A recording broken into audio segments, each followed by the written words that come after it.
Good morning सभी बच्चों को। आज का टॉपिक है क्लास 8 का चतुर्भुजों को समझना। तो हम लोग आज चतुर्भुज को समझेंगे और पहला एक्सरसाइज है 11.1।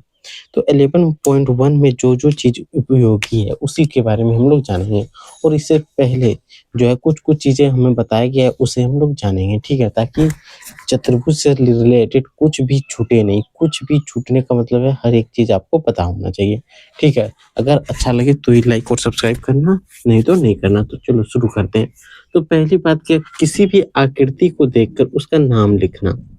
आकृति को देखकर, ठीक है, कैसे नाम लिखें देखकर। अब जैसे एक आकृति ऐसे बना तो हम लोग क्या बोलेंगे इसको, उस चीज के बारे में जानते हैं। तो देखो, आकृति को देखकर नाम लिखने के दो ही प्रोसेस। एक प्रोसेस है कि भुजा को देखना, क्या, भुजा को देखना, और आकृति का नाम लिख देना। यहाँ पे देखो, भुजा की संख्या, क्या लिखना, भुजा की संख्या को लिखना है। जैसे कोई भी, जैसे 3 भुजा रहे तो उसका नाम हो जाएगा, उस आकृति का नाम क्या हो जाता है, त्रिभुज। क्या हो जाता है, त्रिभुज। समझना है आप। जिसमें 4 भुजा हो उसको बोलते हैं चतुर्भुज। क्या बोलते हैं, चतुर, उसके साथ भुज जुड़ जाता है, चतुर्भुज। जैसे किसी में 5 भुजा है तो उस चीज को बोलते हैं पंचभुज। 5 भुज, जैसे 6 है तो षटभुज, 8 है तो अष्टभुज। तो त्रिभुज का अगर फोटो बनाए तो देख लो, 1 भुज, 2 भुज, 3 भुज, तो इसी को बोलते हैं त्रिभुज। चतुर्भुज जिसमें 4 भुजा हो, जैसे 1 2 3 4, 4 भुजा हो गया। पंचभुज जिसमें 5 भुजा हो। इसी प्रकार करते करते हमारे पास किताब में 8 तक दिया हुआ है। कितना, 8 तक। 6 भुज ऐसे बना देंगे, ये बन गया 6 भुज। अब सप्तभुज एक होता है, सप्तभुज बनाना है तो उसको भी बना दो। 2 हो गया, 3 हो गया, 4 हो गया, 5 हो गया, 6 हो गया, 7 हो गया। ऐसे भी बना सकते हैं, अष्टभुज, 9 भुज, 10 भुज, ऐसे करके सब भुज हम लोग बना सकते हैं। अब देखो, यहाँ पे एक पॉइंट समझना है कि कोई भी आकृति हो, ठीक है, कोई भी, चाहे चतुर्भुज, पंचभुज, षटभुज, अष्टभुज हो, उसका बाह्य कोण का योग हमेशा, बाह्य कोण का योग 360 डिग्री होगा। कितना, 360 डिग्री। ये पॉइंट याद रखना है। कोई भी आकृति हो उसके बाह्य कोण का योग 360 डिग्री होगा। दूसरा पॉइंट, यहाँ ध्यान से इस चीज को आप नोट करते चले जाना है। बाह्य कोण का योग हमेशा कितना होगा, 360 डिग्री। बाह्य कोण योग लिख देते हैं, बाह्य कोण का योग। चाहे कितनों भुजा हो, कितनों बाह्य कोण हो, उसका योग हमेशा कितना होगा, 360 डिग्री।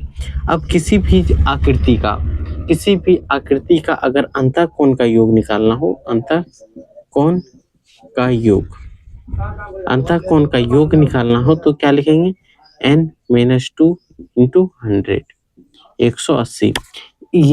ये फॉर्मूला में किसी भी आकृति के अंतःकोण, जैसे यहाँ 6 भुजा है तो यहाँ पे n का मतलब हो गया भुजा की संख्या। क्या, भुजा की संख्या, ठीक है। n बराबर क्या हो गया, भुजा की संख्या। अंतःकोण, जैसे ये 7 भुजा है, अगर 7 भुज के सातों कोण, यहाँ देखो इतना कोण है, इन कोणों का योग कितना होगा अगर कभी निकालने दे दिया जाए तो भुजा 7 है तो 7 - 2 गुना 180 कर देंगे। घटा दो 5 गुना 18, 18 5 90, 900, तो 900 डिग्री। इस सातों कोण का योग कितना होगा, 900 डिग्री। ऐसे हम लोग बोल सकते हैं कि सप्तभुज के कोणों का योग कितना होगा, 900 डिग्री। अब एक और पॉइंट, अगर कभी बीकर निकालने दे दिया जाए, क्या, बीकर, तो क्या करना है, n गुना n-3/2। ये फॉर्मूला याद रखना। क्या, n गुना n-3/2। जैसे कि यहाँ पे आपको किताब में भी दिया होगा, हाँ दिया हुआ है, देखो विकर्णों की संख्या निकालना है तो ये फॉर्मूला बिठाना है। ये 3 पॉइंट आपको याद रखना है, ठीक है। ये 3 पॉइंट याद रखना ही रखना है बच्चों। अगर नहीं रख पा रहे हो तो फिर दिक्कत है। अगर झारखंड बोर्ड में आपको A+ मार्क्स लाना ही लाना है तो चैनल को सब्सक्राइब कर लेना है और टेलीग्राम से जरूर जुड़ ले, जहाँ पे आपको इम्पोर्टेंट सवाल मिलेगा जो कि इम्पोर्टेंट होगा एग्जाम के लिए। साथ ही साथ अगर आप कोई भी सब्जेक्ट जो इसमें आपको समझ में नहीं आ रहा है, उस सब्जेक्ट को कमेंट में बता सकते हो, उसे अच्छे से अच्छे समझाएंगे और फिर टेलीग्राम पे उसको शेयर भी कर देंगे, ठीक है। तो ये, अब यहाँ पे देखो, बहुभुज को 2 प्रकार से बांट दिया है। बहुभुज 11.1 एक्सरसाइज मुख्य रूप से बहुभुज है, चतुर्भुज है ही नहीं। तो बहुभुज को यहाँ 2 भागों में बांटा गया। एक तो समबाहुभुज, एक विषम बहुभुज। एक समबाहुभुज भुज और एक विषम बहुभुज। विषम बहुभुज, विषम बहुभुज में क्या होगा, जिसका भुजा सभी भुजा बराबर हो और सभी कोण बराबर हो, तो वो हो गया विषम बहुभुज। सम बहुभुज क्या होगा, सम बहुभुज। बहुभुज को क्या बोलते हैं, पॉलीगॉन। पॉलीगॉन तो यहाँ पे क्या होगा, ये जिसकी सभी भुजा बराबर और सभी कोण बराबर हो तो वो सम बहुभुज होगा। विषम बहुभुज जिसकी सभी भुजा बराबर नहीं हो और सभी कोण बराबर नहीं हो, वो क्या बनेगा, विषम बहुभुज। सम बहुभुज जैसे एक उदाहरण के लिए वर्ग, सभी भुजा बराबर सभी कोण बराबर होता है, ये हो गया समबाहुभुज। ठीक है, ये समझ में आया। बहुभुज को एक और आकृति से दिखाया गया है जिसको बोलते हैं उत्तल बहुभुज। उत्तल बहुभुज, ऑब्जेक्टिव में कुछ भी आ सकता है बच्चों, इसीलिए सारी चीज याद रखना है। एक होता है उत्तल बहुभुज, एक होता है अवतल बहुभुज। अवतल बहुभुज, तो अवतल बहुभुज और उत्तल बहुभुज को कैसे समझे, मेन क्वेश्चन तो यही आता है कि कैसे समझे। तो देखो उत्तल बहुभुज में क्या होगा, अगर किसी भी आकृति का एक विकर्ण, जैसे ये हुआ विकर्ण, दो एंगल को मिलाने वाली रेखा को विकर्ण बोलते हैं। जैसे इसको मिला दिए तो ये विकर्ण बनता है, इसको डायगोनल बोलते हैं। ठीक है, विकर्ण। तो किसी भी आकृति के अगर अंदर से मिल रहा है विकर्ण तो हो गया उत्तल, उठा हुआ, और जो अंदर से नहीं, जो बाहर से मिलेगा वो हो जाएगा अवतल। जैसे कि एक आकृति देखा देते हैं, ऐसे आकृति रहे तो इसका हम लोग बहु ऐसे ऐसे खींच सकते हैं, इसको बोलेंगे उत्तल। जैसे ये है अवतल के लिए हमें जैसे एक आकृति ऐसा मिला हो, ठीक है, ये आकृति, ये एंगल और ये एंगल अगर हम लोग बाहर से मिलाते, बाहर से मिल रहा है, ये बाहर से मिल रहा है कि नहीं, ये विकर्ण, तो इस प्रकार की आकृति जो होगा वो क्या बनेगा, अवतल बहुभुज। जो अंदर की ओर धंसा हुआ है, क्या होना चाहिए, अंदर की ओर धंसा हुआ होना चाहिए। ठीक है, जैसे एक आकृति और इसमें किताब में दिया हुआ है कि ऐसे,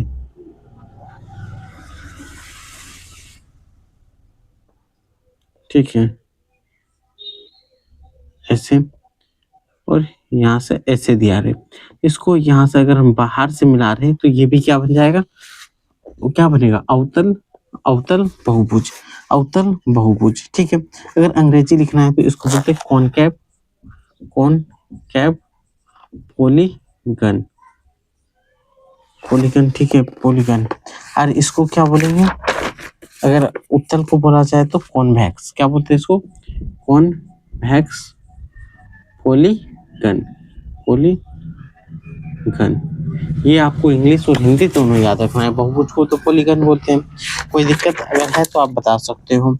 ठीक है, अगर सम बहुभुज और विषम बहुभुज को बोला जाए तो इसे रेगुलर और इरेगुलर पॉलीगन, इसको क्या बोलेंगे, रेगुलर, और इसको इरेगुलर, इरेगुलर पॉलीगन। ठीक है, इस चीज को आप एक बार नोट करें, और यहाँ पे ये आपके लिए इम्पोर्टेंट है, बाकी कुछ भी रहे। ठीक है, ये इम्पोर्टेंट है, एग्जाम में ये आ सकता है। ठीक है, ये आ सकता है, और ये भी इसी से सारे क्वेश्चन भी बनेगा।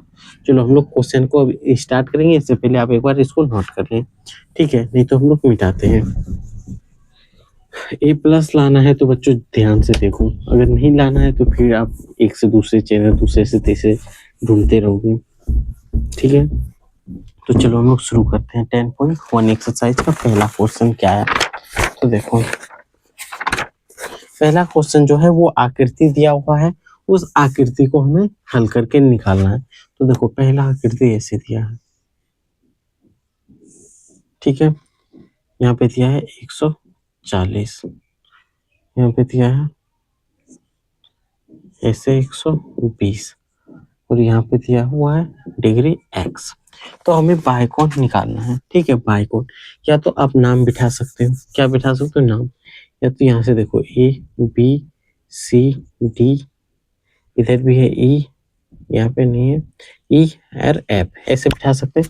तो इस आकृति का हमें बाई कोण x निकालना है, तो यहाँ लिख सकते हैं कि बाई त्रिभुज के बाई कोण से, कोण से, यानी कि क्या हुआ, बाई कोण, यानी कि कोण AB, यहाँ बाई कोण ले ले ABE, इधर से होगा, कोण का नाम जब भी लिखेंगे तो इधर,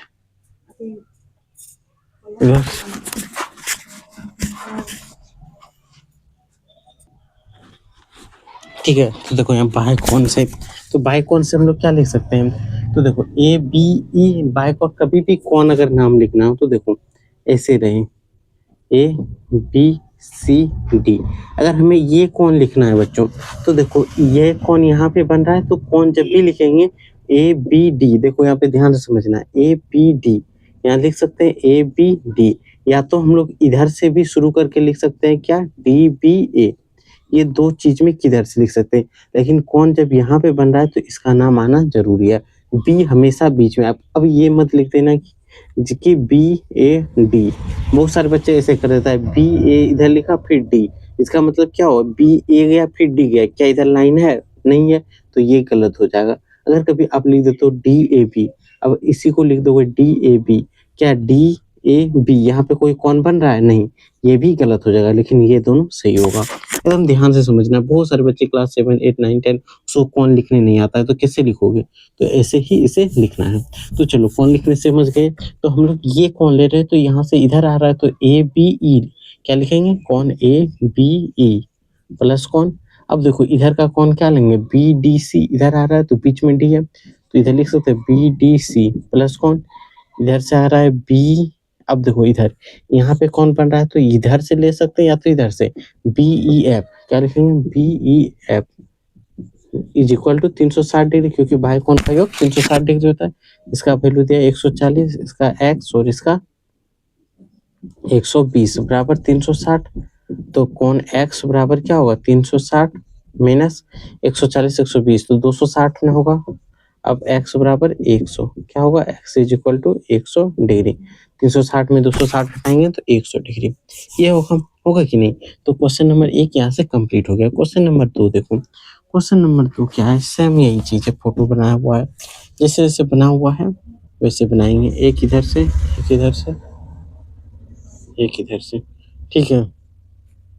यहाँ पे नीचे से किताब आप अपने हाथ में रखना है, झारखंड बोर्ड वाले अगर लाना है मार्क्स तो ध्यान से देखो, y डिग्री है यहाँ पे 130 डिग्री है, इसमें ऊपर में कोई क्वेश्चन ही नहीं निकला है, तो यहाँ पे देखो इतना नाम लिख के बता दें। अब हम लोग सीधा इधर से कर सकते हैं कि बाय कौन के योग से, ठीक है, बाय कौन के योग से।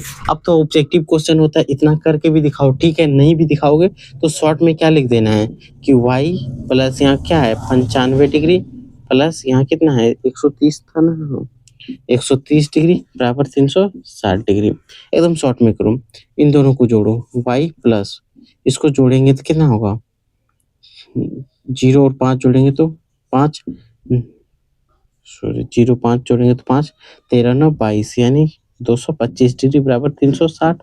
अब प्लस है तो उधर आके क्या होगा माइनस 360 माइनस 225 घटा दो तो y बराबर क्या होगा 5, इधर से बचेगा, इधर से क्या हो जाएगा 5 में 2 गया तो 3 और इधर से 1 135 ही बचेगा, 5 5 10 के 0 3 2 5 2 6, तो 135 डिग्री, y का वैल्यू 135 डिग्री। सिंपल, कितना आसान है। अगर कुछ भी नहीं आए तो 360 डिग्री में इन दोनों को जोड़ के घटा देना है, ठीक है। पढ़ते हैं क्वेश्चन नंबर 3 पे, एकदम आसान क्वेश्चन है। क्वेश्चन नंबर 3, कितनों बड़ा आकृति दे दो बच्चों, ठीक है, कितनों बड़ा आकृति दे दे, कितनों भयंकर दे दे, तो आपको डरना नहीं है, सिंपली आपको करना है जो भी करना है, ठीक है। ये हो गया, ये हो गया, यहाँ से यहाँ हो गया, ठीक है। ये x का वैल्यू है, ये 60 डिग्री है, यहाँ पे 75 डिग्री है और यहाँ पे 110 डिग्री है। आपको पहले ही क्या बताएं, बताओ, पहले ही बता दे कि कितनों भी आकृति रहे, कितनों भी कौन रहे, अगर वो बाह्य कोण है तो 360 डिग्री होगा, तो यहाँ लिख देंगे कि बाह्य कोण के योग से, बाह्य कोण के योग से, कोण के योग से हमें x का वैल्यू निकालना है, तो यहाँ से शुरू करते हैं, इधर लिख देते हैं, यानी 75 degree plus 60 degree plus x plus 110 degree बराबर 360 डिग्री, यही होगा। अब सबको जोड़ दो, तो x प्लस सबको जोड़ो, 60 और 110 कितना होगा 170, 170 और 75 145, 145 डिग्री बराबर 360, 145 कैसे होगा 245 होगा, बताओ 170 और 85 हो गया और 60 245, ठीक है 360 डिग्री। तो x बराबर क्या होगा 360 डिग्री माइनस 245 डिग्री, यही होगा, बताओ होगा कि नहीं, कमेंट बॉक्स में बताना है। ठीक है, x बराबर घटा दो, कितना बचेगा 15 डिग्री यानी 115 डिग्री, ये हो गया x का वैल्यू। ठीक है, समझ में आया, एकदम सिंपल निकाल देना है। क्वेश्चन नंबर 4 देखो, क्वेश्चन नंबर 4 दिया है, एक पंचभुज की आकृति बना है, ये हो गया 3 भुज 4 भुज और इसको मिला दो, पंचभुज है 110 100, ये दिया है 110 डिग्री, ये दिया है 100 डिग्री, ये दिया हुआ है 75 और यहाँ पे दिया हुआ है 130 और ये दिया है x। तो हमें निकालना किसका, x का वैल्यू। हमें पहले भुजा गिन लो, अंतः कौन है, हमें पता है कि अंतः कौन मतलब पंचभुज का अंतः कोण का योग, अंतः कोण का योग क्लास 87 याद करो। अभी तुरंत बताएं कि किसी भी आकृति का अंतः कोण निकालना है तो n-2 गुना 180 कर दें। n का वैल्यू 5 है, 5 - 2 गुना 180, तो 5 में 2 घटाओ 3 गुना 180, 18 54 यानी 540 डिग्री। अब देखो, अब यहाँ लिख सकते हैं पंचभुज, एक साथ लिखना है, यहाँ पे अलग अलग नहीं लिखेंगे, पंचभुज लिखेंगे। क्या, पंचभुज का अंतः कोणों के योग से, अंतः कोणों का योग से, ठीक है, अंतः कोणों के योग से क्या होगा, देखो यहाँ पे सब भुजा को जोड़ देंगे, 110 plus 100 plus 75 plus x plus 130 बराबर कितना होगा 540 डिग्री, क्योंकि सभी अंतःकोणों का योग कितना आया 540, तो 540 में जोड़ देंगे। अब देखो 110 100 210 210 और 130 यानी 340 340 होगा, 340 और 75 यानी 340 और 75, 40 और 75 कितना होगा बताओ, 5 7 4 11 11 115 होगा, और इधर था कितना, इधर हो गया 300, तो ये 415 टोटल होगा कि नहीं। तो x प्लस क्या होगा 415, ये सारे जोड़ दिए, ये तीनों जोड़ के लिख देना यहाँ 540, तो x बराबर क्या होगा 540 और ये प्लस इधर आके माइनस होगा, तो x बराबर क्या होगा 540 में 415 घटा दो, तो घटाएंगे तो यहाँ 25 बचेगा कि नहीं, 25 और 125 डिग्री, कितना आएगा 125 डिग्री। आपको सिंपल घटा आना चाहिए, घटा आएगा तो फटाफट से बनाओगे, नहीं आएगा तो फिर दिक्कत हो जाएगी। तो एक बार इसको आप नोट करें, ठीक है, इसको जल्दी से जल्दी आप नोट करें ताकि हम लोग नेक्स्ट आगे बढ़ सकें, ठीक है। तो इसको मिटाएं एक बार, अगर आपने नहीं किए हो तो एक बार जरूर से जरूर कर लें, या तो स्क्रीनशॉट लेके रख सकते हो, ठीक है।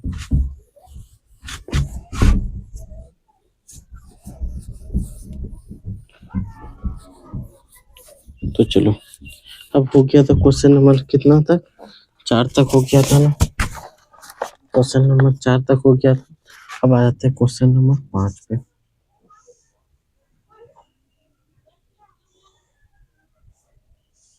देखो आकृति आप अच्छे से बनाना, मेरा थोड़ा गलत भी हो जाए तो आपको अच्छे से बनाना है,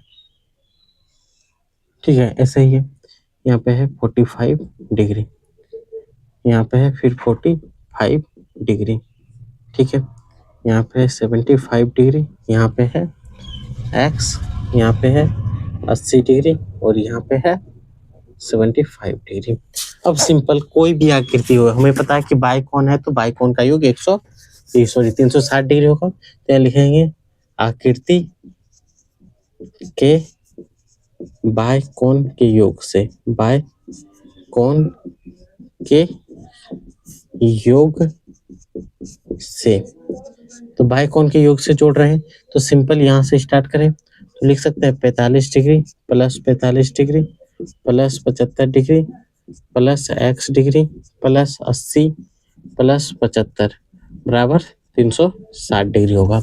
अब देखो जोड़ो 45 45 90 अब 75 75 150 और 80 45 45 इधर हो गया 90 डिग्री। यहाँ देखो 45 45 90 डिग्री हो गया, 75 75 150 डिग्री हो गया, प्लस 80 प्लस x डिग्री बराबर 360 डिग्री। अब देखो 90 और 150 यहाँ पे 80 है, 80 डिग्री प्लस इतना, तो देखो 90 और 45 90 और 150 कितना हो जाएगा बताओ।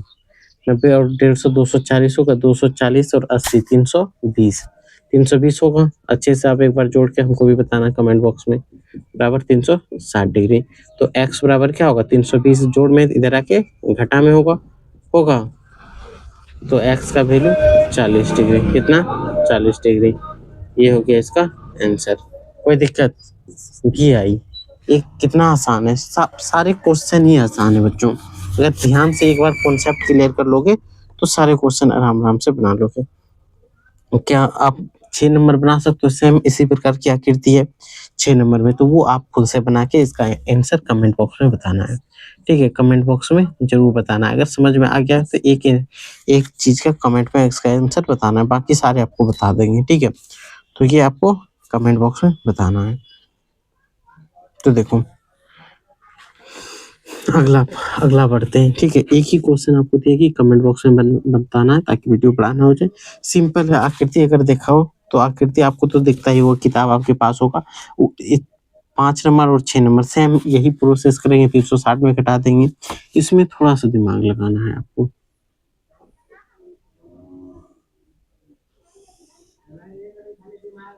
ऐसे है, ये हो गया 90 डिग्री और यहाँ x, इसका वैल्यू दिया है, इसका वैल्यू दिया है, इसका वैल्यू दिया है। ठीक है, इसका वैल्यू दिया हुआ कितना 105, ये हो गया 120 120। ठीक है, 120 यही दिया हुआ है। अब हमें पता है कि कोई भी आकृति हो उसका बहुभुज का योग 360 डिग्री होता है। कितना होता है 360 डिग्री। तो सिंपल देखो 120, तो यहाँ पे 90 डिग्री है, यहाँ x है, तो हम लोग लिख सकते हैं आकृति के बाह्य कोण से, के बाह्य कोण से क्या होगा, ये तो ऐसे दिया है तो यानी कि ये 90 डिग्री हो जाएगा, यानी 90 डिग्री प्लस x बराबर 360 डिग्री। तो x बराबर 360 डिग्री माइनस 90 डिग्री, ऐसा दिया रहे ऐसे सीधा तो उसका मतलब हमेशा 90 डिग्री होता है, ये याद रखना। x बराबर 360 में 90 घटाओ कितना बचेगा बताओ। 360 में 90 घटाते हैं 270 बचेगा, 270 डिग्री। x का वैल्यू कितना आएगा 270 डिग्री। अगला बढ़ते हैं, ये तो हो गया 7 नंबर, 6 तो आपको खुद से बनाने बोले थे, और ये 8वां नंबर हो बता रहे हैं आपको। 8वां नंबर भी एक चतुर्भुज है। ठीक है, तो 8वां नंबर देखो,